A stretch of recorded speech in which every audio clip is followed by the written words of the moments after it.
আমি দেখতে পেয়েছি তো দূর থেকে, আমি বললাম তো জানলা বন্ধ করো। তো চলো হিমাচলকে টাটা বাই বাই বলে আমরা দুগ্গা দুগ্গা করে বেরিয়ে পড়লাম।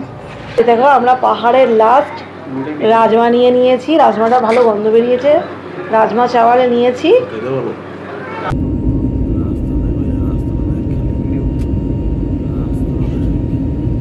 খাবার দিয়ে গেছে, যেটা হচ্ছে এরকম চিকেন স্যান্ডউইচ দিয়েছে, এখানে একটা ডেজার্ট দিয়েছে। দেখো আমাদের হোটেলের একদম জানলার সামনে কি এসছে, দেখো সাত সকালবেলা কি অবস্থা। দেখো এই হচ্ছে আমাদের জানলা, একটু আগে জাস্ট আমি জানলাটা খুলে রেখেছিলাম। এই আমাদের ডাইনিং টেবিল, আর দেখো এ ভদ্রলোক কোথায় এসে বসে আছে, কোথায় এসে বসে আছে। এক্ষুনি রাজশ্রী আমাকে বললো, বলে যে জানলাটা বন্ধ করো, হনুমান ঘুরছে। দেখো কাণ্ড, ওখানে খুঁজছে কিছু খাওয়ার, কিন্তু এখন দিলে যা পক করে ঘরে চলে আসবে। ডেঞ্জারাস। এই দেখো, ওই দেখো খোলার চেষ্টা করছে কি, আমি জাস্ট বন্ধ করলাম, টাক করে চলে এলো। কি কাণ্ডটাই না হয়ে যেত। দেখো আমি দেখতে পেয়েছি তো দূর থেকে, আমি বললাম তো জানলা বন্ধ করো। দেখো নাহলে ঘরে ঢুকে যেত। এই দেখো কি জানলাটা আবার খোলার চেষ্টা করছে। এই ওদিকে জানলাগুলো বন্ধ তো। ওদিকে কোন জানলা? এই পাশে কিছু খোলা নেই তো, দেখি। না না খোলা নেই। Good morning everyone, welcome back to our new blog. তো আজকে হচ্ছে বাড়ি ফেরার পালা। একদিকে যেমন মজা হচ্ছে, একদিকে খুব দুঃখ হচ্ছে। দুঃখ থেকে মজাটাই বেশি হচ্ছে, অনেকদিন পর বাড়ি যাব। তা তোমাদের এখন দেখো না, চা খাচ্ছি, তোমাদের একটু আগে দেখালাম। এই হনুমানটা দেখো না এখনো বসে আছে। এই দেখো দেখো দেখেছো, এটা না সবচেয়ে বড় কথা, এই দরজা এই জানলাটা খোলা যায়, খোলার চেষ্টা করছে, খুব না ভয় লাগছে। তো কোনো মতে চাটাও ঠিক মতো খেতে পারছি না, যদি খুলে ভেতরে ঢুকে যায় পুরো তোয়াশোনা ছুড়ে দেবে। জানি না কি করবে এখন। ওদের লোকটাই দেখো না বারবার উঠে আসছে, বারবার এই দেখো আবার দাঁড়িয়ে গেছে, বারবার দাঁড়িয়ে গেছে। এখন খুললেই মুশকিল, ওই আসবে না, বসতে আসবে না। তো এখন বাজে 10:30, খাবার দিয়ে গেছে কিছুক্ষণ আগে। তো রাজশ্রী বলছে ভালো লাগছে না, আমি খাবো না ব্রেকফাস্ট, ওর জন্য ব্রেড বাটার আমি প্যাক করিয়ে নিয়েছি। আর আমার জন্য আলুর পরাঠা দিয়ে গেছে, অলরেডি আমার খাওয়া হয়ে গেছে। আমার এখন মনে হলো ভিডিও করা হয়নি। আর ছেলে একটা অমলেট, আমার একটা অমলেট। ছেলে চানা মটর ছাড়া কিছু খাবে না। তবে দেখুন এখানে আলুর পরোটা দিয়েছে, তো ইসে দেয়নি, আচার দেয়নি। আচার দিয়ে গেছে, কেচাপ দিয়ে খায় নাকি? কেচাপটা ওই অমলেটের জন্য দিয়ে গেছে। অ্যাকচুয়াল ব্যাপারটা হচ্ছে আমাদের সিমলার দুটো হোটেলই ফ্লপ। আমরা মানালি ভুন্তার যেগুলো দেখলে তোমরা দেখেছো, সেই হোটেলগুলো খুবই ভালো। ওদের খাওয়া দাওয়া, থাকা, রুম সম্পূর্ণ খুব পরিষ্কার পরিচ্ছন্ন, খুব ভালো। তোমরা যদি কখনো মানালি বা ভুন্তারে হোটেল নিতে চাও, আমাকে কমেন্ট করে জানিও, আমি হোটেলের নাম্বার দিয়ে দেবো। কারণ আমার তো প্রমোশন করার কোনো ব্যাপার নেই। তা তোমরা, আমি হোটেলের নামও বলে দিয়েছি, তোমরা গুগলে সার্চ করে নিতে পারো। আর এই হোটেলের নাম আর বললাম না, একদম জঘন্য। আজকে আমাদের চেক আউট আছে এক রাত্রির জন্য, কোনো মতে আমরা বেরিয়ে যেতে পারলে বাঁচি, কারণ হোটেলটা খুব অপরিষ্কার। মানে এরকম হোটেলে আমি জীবনে থাকিনি, আমি দীঘায় গিয়েও এরকম হোটেলে থাকি না। আর বিছানায় বসে বলতে পারো কেন খাচ্ছি, ওই হনুমান সকালে দেখালাম একটু আগে, ওই হনুমানের জ্বালাতনে বিছানায় বসে খাচ্ছি। ওখানে যদি এসে জানলা ফানলা কাঁচ ফাঁচ ভেঙে দেয়, ওই জন্য বিছানায় বসেই খাচ্ছি। খুব ধাক্কা দিচ্ছিল।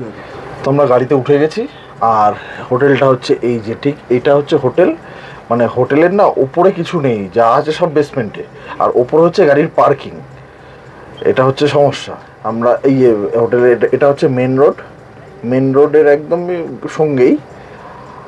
তো যদি পরিষ্কার পরিচ্ছন্ন থাকতো তাহলে বলতাম যে হোটেলটা ভালো জায়গায় আর ভালো লোকেশন।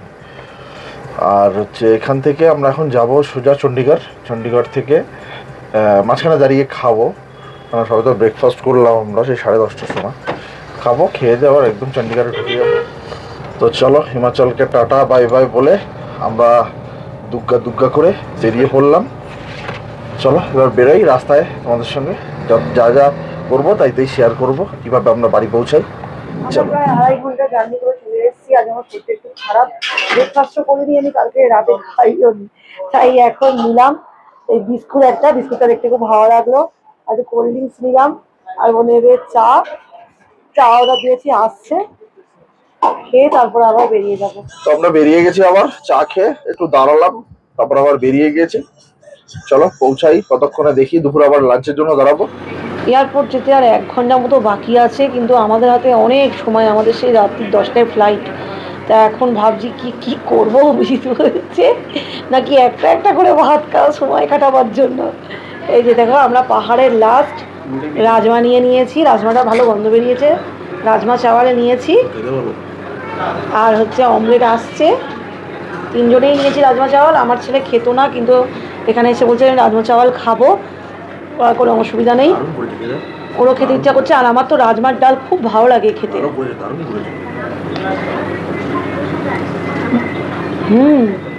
দারুণ করেছে। আমি চণ্ডীগড়ে খেয়েছিলাম রাজমার ডাল, এতটা ভালো ছিল না, ভালো করেছে। আর তার সঙ্গে আমাদের এখানে কিন্তু এই ধাবায় কিন্তু ননভেজ থালিরও অপশান আছে। কিন্তু আমরা এই কদিন ধরে সিমলা মান্ডিতে চিকেন খেয়ে পাগল হয়ে গেছি, আর ভালো লাগছে না। আর রাজমার ডালটা লাস্ট, রাজমার ডাল খেয়ে তারপর বাড়ি যাবো, সেই জন্য। এই যে দেখো এখান থেকে ভিউটা এরকম সুন্দর লাগছে। চলো আমরা খেয়ে তারপরে বেরোবো। আমাদের অমলেটও চলে এসছে, আমাদের খাওয়া হয়ে গেছে অনেকক্ষণ। তো আমরা এখন বেরিয়ে এলাম। আমরা অনেকক্ষণ বসে একটু গল্প করছিলাম, সময় আছে বলে। আর খাওয়ার পরে একটু পেটটাও ভরে গেছিলো, আর একটু করছিলাম না।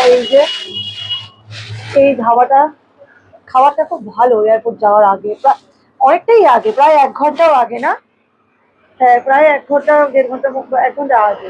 এটা খাবারটা ভালো। আমরা খেয়ে দিয়ে বেরিয়ে গেছি।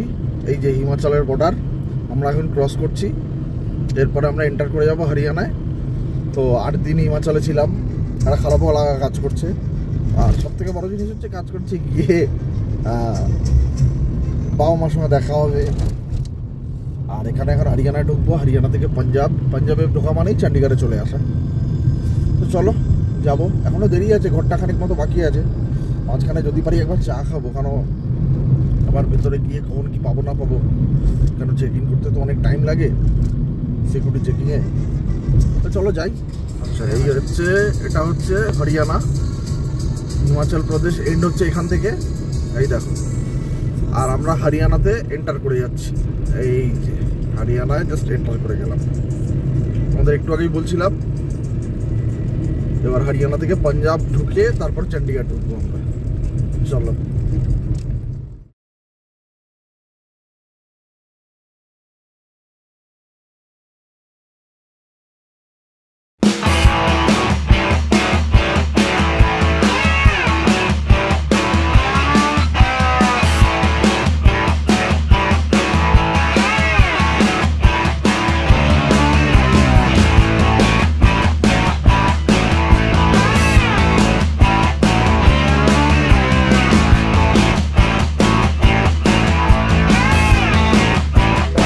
তো আমরা এয়ারপোর্টে পৌঁছে গেছি, চণ্ডীগড় এয়ারপোর্টে।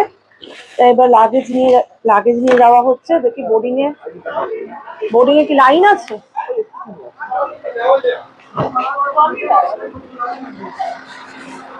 আমরা অনেক তাড়াতাড়ি পৌঁছে গেছি, সময় আছে আমাদের হাতে এখন। দেখো এয়ারপোর্টটা ঠিক এরকম।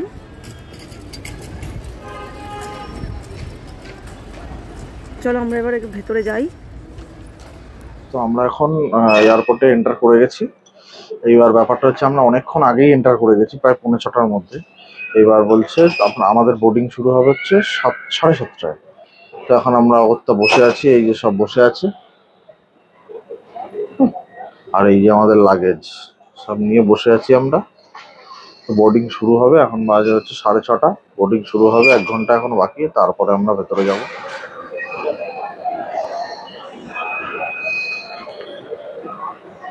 7:30টায় বোর্ডিং স্টার্ট হয়েছিল, তারপর আমাদের সিকিউরিটি চেকিং হয়ে গেছে। এইবার আমরা খুব খুশি, আমাদের সিকিউরিটি চেকিংটা কোনো ব্যাগ ঘাঁটাতে হয়নি, মানে খুব স্মুথ সিকিউরিটি চেকিং হয়েছে। আর এই যে আমরা এখন ভেতরে এসে দাঁড়িয়েছি, কিন্তু এখন আফসোস হচ্ছে ইন্ডিগোর একটা ফ্লাইট রয়েছে পুরো ডাইরেক্ট কলকাতা যাচ্ছে। তা আমরা এখন সিকিউরিটি চেকিং যখন করাচ্ছিলাম, তখনও ওখানে মিলিটারি যারা চেকিং করেন ওরা বলছিলেন যে কলকাতার ফ্লাইট করেননি কেন। তখন অভিযোগ বললো আমি পাইনি তখন, সেই জন্য হয়নি। তার জন্য আমাদের এতটা দেরি। এখন দিল্লিতে লে ওভার আছে, তারপরে আবার কলকাতা। মোটামুটি আমাদের কালকে ভোর হয়ে যাবে বাড়ি পৌঁছাতে। ভোর কি সকাল হয়ে যাবে বাড়ি পৌঁছাতে পুরোপুরি। তো আমাদের বোর্ডিং হয়ে গেছে, এই যে আমরা ঢুকছি এখন বোর্ডিংয়ে। আমাদের সিট নাম্বার 1 ছিল, পিছনে ছিল, আরও এগিয়ে দিল। তো চলো একদম ফ্লাইটে বসে কথা হচ্ছে। তো আমরা এখন ভেতরে ঢুকে গেছি, সিটে বসেও গেছি। আমাদের সিট ছিল একদম লাস্টে 27 EF DEF। আমরা চলে এসেছি হচ্ছে 5ABC। তা চলো বোর্ডিং করবো হবে একটু পরে। সিটে যাবো, বসে গেছে আমার ছেলে, উইন্ডো সিটে বসেছে। আর সত্যি কথা বলতে এয়ার ইন্ডিয়া আমি এর আগে এয়ার ইন্ডিয়াও চড়েছি আর ইন্ডিগোও চড়েছি। ইন্ডিগোর থেকে কিন্তু ফার বেটার এয়ার ইন্ডিয়া। দেখো সিটগুলো বেটার, লেগ স্পেস দেখো কত সুন্দর, লেগ স্পেস কত বড়। আর এই যে সিটগুলো দেখো পুরো ফাঁকা রয়েছে, সিটগুলো কিন্তু দারুণ, খুব কমফোর্ট আর কি। ফ্লাইট ছাড়বে, টেক অফের জন্য একদম রেডি হয়ে গেছে। कृपया ध्यान दीजिए, अब हम टेक ऑफ के लिए तैयार हैं। कृपया अपना सामान ऊपर बने सामान कक्ष में या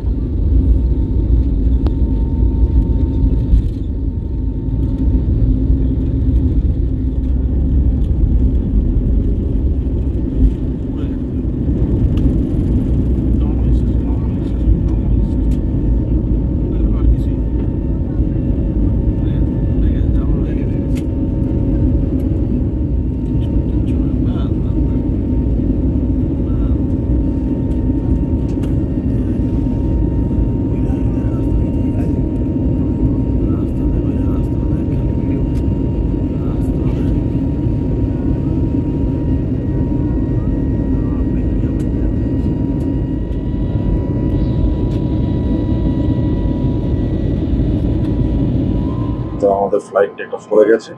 এবার আমাদের কিছু দেবে হয়তো, খাওয়ার দাওয়ার, দেখি কি দেয় আমরা তোমাদের দেখাচ্ছি। আর খুব সুন্দর টেক অফ করে আমাদের এখানে এখন খাবার দিয়ে গেছে, যেটা হচ্ছে এরকম চিকেন স্যান্ডউইচ দিয়েছে, এখানে একটা ডেজার্ট দিয়েছে, সঙ্গে জল আছে, আর একটা কাটলারি সেট আছে বোধহয়, এখানে ওয়াইপস আছে। তো ভালোই আছে, আমাদের এটাতেও খাওয়ার ইনক্লুড আছে, ওটাতেও ইনক্লুড আছে। চলো খাওয়া দাওয়া করি। দেখো খাওয়া দাওয়া, চিকেন স্যান্ডউইচ দিয়ে যায়, চিকেন ভেজ দুটো কিন্তু আলাদা আলাদা আছে। কেমন খেতে? এটা ভালো। আমি আজকে নিউ মিস্টার পেলাম। Chicken sandwich. হ্যাঁ, এখনো স্যান্ডউইচটা নিয়ে নি। দেখছি পেলাম খেতে।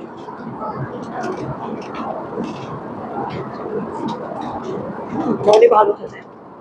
বলো না, ঠিকঠাক আছে। আমাদের ল্যান্ডিং হয়ে গেছে, ওই 35-40 মিনিটের মতো ফ্লাইটটা ছিল। তা খুব সুন্দর ল্যান্ডিং হয়েছে। এখন আমরা দিল্লি এয়ারপোর্টে। তো এখান থেকে আবার আমরা ফ্লাইট ধরবো আবার কলকাতার জন্য। তো এখন আবার একটু বসতে হবে, কারণ আমাদের নেক্সট ফ্লাইট রয়েছে রাত্রি 2টোয়, ভোর 4:15-তে নামবো। তো এরপরে যে নেক্সট ফ্লাইটটা সেটার জন্য আমাদের কলকাতা, আমরা এখন দিল্লিতে দাঁড়িয়ে আছি বললামই, কলকাতা যাওয়ার জন্য যে ফ্লাইটটা সেটাই বোর্ডের সামনে দাঁড়িয়ে আছি, দেখছি কোন গেটে দিয়েছে। তো দিলেই দৌড়াবো, কারণ অনেকটা দূর, দিল্লি এয়ারপোর্টটা অনেকটা বড়, সেই জন্যই দাঁড়িয়ে আছি একদম। এবার গরম লাগছে। তো দিল্লিতে নেমে আমাদের আবার ওয়েব চেকিং হলো, মানে ওয়েব চেকিং বলছি, সিকিউরিটি চেকিং হলো। এইবার আবার সে এখন গেট নাম্বার দিয়েছে 53-তে। হেঁটে হেঁটে আমাদের পিঠ ব্যথা হয়ে গেছে। এই এখন আবার যাব 53-র দিকে, অনেকটা দূরে। এখন আমরা রয়েছি 38 এর সামনে। চলো 53-তে যাই। তো এখন 11:15 বাজে, আমরা ফাইনালি আমাদের গেটের সামনে এসে পৌঁছালাম। এবার এত টায়ার্ড লাগছে, সে ভাবনা চিন্তার বাইরে। তো এখন আমাদের 1টার সময় এসে রয়েছে, বোর্ডিং রয়েছে। এরপরে পৌঁছে যাবো, তারপরে 2টোর সময় ফ্লাইট টেক অফ করবে, 4:15-তে গিয়ে নামবো। আমাদের আবার বোর্ডিং শুরু হয়ে গেছে, এখন বাজে 1:15। আবার যাচ্ছি নেক্সট ফ্লাইটে, একদম কলকাতা নামবো। অনেকদিন পর কলকাতার মুখ দেখবো। চলো ফ্লাইটে উঠি। তো আমরা এবার উঠে গেছি সেকেন্ড ফ্লাইটে, কিন্তু এখন এবার আমরা একদম পিছনে, যেহেতু সিট নিয়েছি, তাছাড়া সিট পাইনি আর, একদম পেছনে। এইখানে কিন্তু কমফোর্ট, মানে এমনি কমফোর্ট, কিন্তু এখানে লেগ স্পেস কিন্তু সেরকম নয়। তো চলো মানিয়ে তো নিতেই হবে। প্রথমটা ভালো পেয়েছি বলে দ্বিতীয়টা ভালো লাগছে না, এটাই হয় ব্যাপার আর কি। তো পিছনের সিট কিন্তু আমি যতদূর শুনেছি সেফ সিট, কিন্তু লাগেজ রাখার জন্য কিন্তু সেফ নয়। কারণ সেফ নয় বলতে পিছনে কিন্তু ক্রু ক্যাবিনের যারা থাকে এয়ার হোস্টেজে তাদের কিন্তু লাগেজটা থাকে। আমাদের বলছে লাগেজটা নিচে রাখতে, মানে যে লাগেজটা হাতে থাকে বলছে নিচে রাখো। আমি ওপরে যদি রেখেছি, নিচে রাখার কোনো স্পেসই নেই। তো এখন বাজে 2:20, আমাদের ফ্লাইট আবার টেক অফ করে দিয়েছে। টেক অফটা দেখাইনি আমি ইচ্ছা করেই, কারণ একই জিনিস কি বারবার দেখাবো। বেশ ভালো টেক অফটা হলো, ভালো ল্যান্ডিং হয়ে গেলেই হয়ে যাবে। আশা করি 3:30-4টার মধ্যে আমরা নেমে যাবো।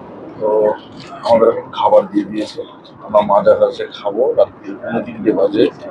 কি দিয়েছে কি দিয়েছে